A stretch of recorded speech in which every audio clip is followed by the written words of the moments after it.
বৈষম্য বিরোধী ছাত্র আন্দোলনের নেতাদের ডাকা গণত্রাণ সংগ্রহ কর্মসূচিতে নগদ টাকা ছাড়াও ওষুধ, পানি, শুকনো খাবার, জামা কাপড় সহ প্রয়োজনীয় নানা সামগ্রী নিয়ে আসেন অনেকে।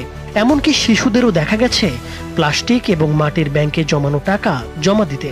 এসব দৃশ্য দেখে আবেগে আপ্লুত হন সাধারণ মানুষ। 2 সপ্তাহ ধরে চলা এই গণত্রাণ সংগ্রহ কর্মসূচিতে মোট 11 কোটি 10 লাখ টাকা জমা পড়েছিল।